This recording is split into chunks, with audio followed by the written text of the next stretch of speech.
Welcome back to ESPR Boxing's YouTube channel. Delighted to be joined by Danny. Danny, just seen FILIP HRGOVIC stop Dempsey McKean in the final round of a 12-round contest on the undercard of Anthony Joshua and Robert Helenius. Got the stoppage in the end. That was kind of what most people favoured to happen in this fight. Yeah. Going to leave the opinions to you. Thoughts on the fight, thoughts on HRGOVIC's performance. Yeah, it feels as if going into this fight, it felt as if going into this fight that we wanted a sort of statement performance from HRGOVIC to sort of right the wrongs of the Zhang fight. And I personally didn't feel we got that. I was one of these people who sort of believed or maybe wanted to believe that there were like external factors in the Zhang fight and his heart wasn't really in it or whatever. But I think what we saw there maybe put those to rest slightly. Now look, as I was saying in the group chat, it's back-to-back southpaws he's faced, and there is a chance that that's just a sort of kryptonite for him, and he never looks good against the southpaw or whatever. But sort of irrelevant when you factor in how low level the rest of his competition has been, compared to Zhang and McKean.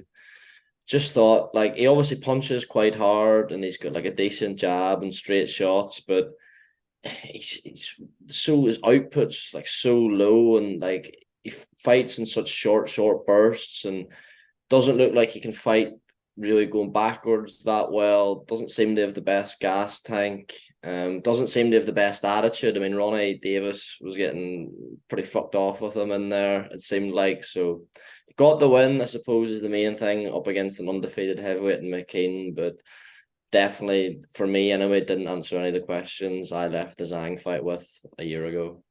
No, it feels like despite still being undefeated, 16-0, it just feels like, I don't want to say his stock's going down, but the hype train is being derailed more, is coming off the tracks more and more. Yeah. And I just think the amount of people who thinks he's the next guy at heavyweight, he's the one to replace certain guys, is there's less and less people who believe that, I imagine. On the fight itself, Danny, just two questions on the fight. At the end of the 11th round, how did you have it? Was it close? Did HRGOVIC win nearly every round? What were your thoughts on that? I had HRGOVIC in a fairly healthy lead. I mean, McKean rallied back. Didn't make notes on it, but it was around the 7th, 8th, and won a couple of rounds in around then, and looked as if he could go on and stage a bit of a rally. I feel like McKean maybe sort of felt HRGOVIC's power quite early, and then fought. I mean, I don't want to say scared, but because he obviously wasn't scared, but fought a lot more tentatively. And HRGOVIC was then sort of able to win all of the rounds without doing a great deal and not really hurting McKean that much up until the stoppage. But what would the maths have been of that? I think I maybe gave McKean 2 or 3 rounds at most. So to factor in the scorecards from that. But yeah, I had HRGOVIC in a healthy lead. Yeah, I think most people would agree. Like, I think from a fan watching at home perspective, it was maybe a difficult fight to score just because it was such a non-entertaining fight, and it's hard to kind of just to not get distracted when there's not much entertainment going on. So I mean, I'm just speaking for myself here. I just kind of after 6 rounds, I was kind of like, I think HRGOVIC is going to. I'm very confident HRGOVIC is going to win this fight. But I don't. So I don't. You just kind of don't need to continue scoring it because McKean's not going to have it in him, unfortunately. Do you think there's any future fights you'd like to see from McKean? I actually probably thought he was slightly better than I thought he would be coming into it. Didn't have that high of opinion of him. Is there any fights you'd like to see for him? Yeah, I mean, in my opinion, he has the potential to be considered a top 15 heavyweight. He's one of those guys, like, is he going to be is he a future world champion? No, but he's not. Yeah, look, he's not a bad heavyweight. There's just, look, I know it's a cliche, but there's levels in boxing. So, I think McKean's 32 now, so he's not a young man. I mean, names that spring to mind. Look, I'm not saying these fights are going to happen. I think Carlos Takam surely needs another fight. Don't know what Tony Yoka's doing. I know that Carlos Takam and Tony Yoka fought last. I mean, Otto Wallin, someone like that. I'd like to see him stay at the level of HRGOVIC, not at the age of 32, move backwards. but not be kind of a late notice replacement for someone like Jared Anderson or kind of a real top 10 heavyweight. How about yourself? Lucas Brown, Australian Derby, filled the profile down there. Not for me, mate. I thought Lucas Brown must be nearly 50, so not for me. But no, if we could take the call a bit more seriously, Danny, that'd be great. I'm only joking. On the stoppage, should the fight have been stopped? Obviously, it was in the final round. There were around 2 minutes left, I think, of the round. Your thoughts? Nah, I mean, I know we discussed it a bit before you started recording, but when you think like, if that's like a level fight at that point, I could maybe understand letting it go.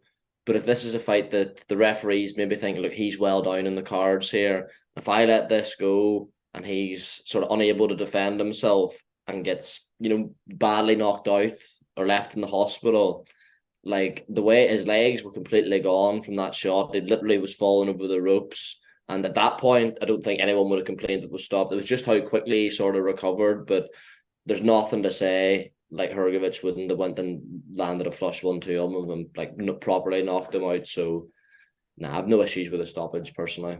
I'm the same as you. I just think that look, his legs, his overall kind of body language. There was plenty of round time left in the fight. He was well down on the cards. HRGOVIC is experienced enough to finish him off. So for me, no complaints about the stoppage. Do I want to see that fight continue? Not really. So yeah, it's all good with both of us. HRGOVIC could possibly fight Usyk next. Yeah. Usyk obviously is fighting Daniel Dubois in a couple of weeks. He's expected to win that fight. HRGOVIC will definitely be a strong contender for him for who Usyk's going to fight next. I think the winner of Zhang Joyce 2 is another contender. There's obviously the possibility of the Fury fight as well. Do you think we will see HRGOVIC versus Usyk in February, March of 2024? I think so. I mean, because if Fury Usyk doesn't happen, which I think we're all drastically losing hope that it will, IBF's the next mandatory to get called, and HRGOVIC is what, 31? And I don't know exactly the details of how it works, but if you just blatantly say no, I don't want to activate my mandatory now, surely you lose your place and they go to number 2. Yeah. You know what I mean? So, and I think, like in terms of big fights for him, world title shots for him, he's not a huge commercial draw. I mean, he's fighting 3 fights down in an undercard here. I mean, doesn't appear to be a massive star in Croatia. So in terms of big fights, I think he's not really in a position, and world title shots, they're not really in a position to pass them up. So I would, unless we see Fury Usyk, which I can't believe I'm even saying, I think I would imagine we'll see it in the first sort of 3 months, 4 months of next year.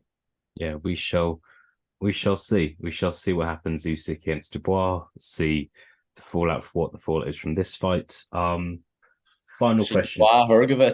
Dubois HRGOVIC back at the O2, maybe. You never know. Yeah. Maybe, we'll stop there. Final question from me to you, Danny. When Dillian Whitefelder's drugs test, there was talk of HRGOVIC possibly being an opponent for Joshua. A variety of reasons why that fight didn't happen. And I'm personally glad it didn't, because not really fair on Dempsey McKean, not really HRGOVIC has been training for Dempsey McKean, and at a week's notice, it's just kind of not particularly fair. However, if that fight had been a goer, judging on what we've seen from HRGOVIC tonight, do you think Joshua would have been able to beat him? I'm probably just going to sit on the fence here, mate, because I know like HRGOVIC is catching a lot of flack, and even from myself included. But as we were sort of discussing there, like Joshua and Dempsey McKean, they're not similar fighters, and there is a what if, and that maybe he'll just look like prime Vitaly Klitschko against an orthodox fighter. I mean, it's unlikely, you would say, given certainly the Zhang fight and even large spells in this, but he does clearly carry a lot of power. I mean, he nearly knocked Dempsey McKean, who's 6'5", 6'6" man. I don't know what he weighs, but nearly knocked him out cold. And Joshua, whilst I think like people chatting about his chin being terrible is over the top. I don't think he's got the best chin, and I don't think he likes being hit. I don't think he looks comfortable being hit. And HRGOVIC, you would imagine, would have spells pushing him back. So, I mean, I'm not going to jump on either sort of bandwagon where people are saying, oh, they didn't fight HRGOVIC because he'd wipe the floor with Josh and they lose the Wilder fight. Nor I'm saying Joshua would have blitzed HRGOVIC. I mean, I still think there are question marks over HRGOVIC, which I wouldn't be confident leading either way. Fair enough. Fair enough. All right, Daniel, we'll leave it there. We'll enjoy the main event. Might ask you the same question later. Who knows? Thank you very much for your time. I'll speak to you again soon. Cheers, mate.